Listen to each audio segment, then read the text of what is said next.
আসলে এখানে আমাদের ছাত্র মজলিস আমরা কোনো আলাদাভাবে এটা নিচ্ছি না। আমরা যারা এই আন্দোলনে আহত হয়েছেন সকলেই আমাদের ভাই, এবং যারা নিহত হয়েছেন সবাই আমাদের আপন। আমরা এই মুহূর্তে এটাকে আলাদাভাবে করছি না।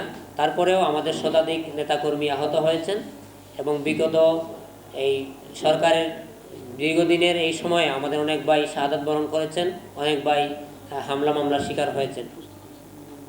এবং আজকে এখানে আমরা উপস্থিত হয়েছেন আমাদের একজন শহীদের পিতা, আপনারা দেখতে পাচ্ছেন উনি একজন মুক্তিযোদ্ধা। তো ওনার ছেলে আমাদের সংগঠনের শাহজালাল বিশ্ববিদ্যালয়ের মেধাবী ছাত্র।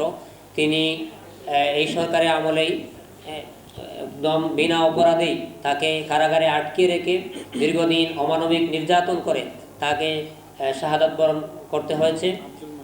এবং এছাড়াও আমাদের তৎকালীন সময়ে ঢাকা জেলা সভাপতি একদম নিরপরাধ, তাকে মেস থেকে তুলে নিয়ে তাকে দীর্ঘদিন কারাগারে রেখে তাকেও হত্যার দিকে ঠেলে দেওয়া হয়েছে।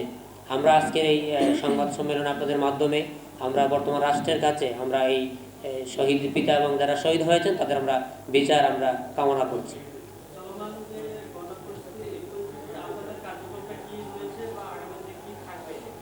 আচ্ছা, চলমান এই বন্যা পরিস্থিতির শুরু থেকেই আমরা কেন্দ্রীয় সংগঠনের পক্ষ থেকে আমাদের সারা দেশের যে জায়গায় বন্যা কবলিত সে অঞ্চলে আমাদের দায়িত্বশীল ভাইয়েরা অক্লান্ত পরিশ্রম করে মানুষের পাশে আছেন, এবং আমরা মানুষের পাশে অতীতের মতো সামনের দিনও থাকবো ইনশাআল্লাহ। আমাদের আলাদা টিম গঠন করে আমরা কার্যক্রম পরিচালনা করছি।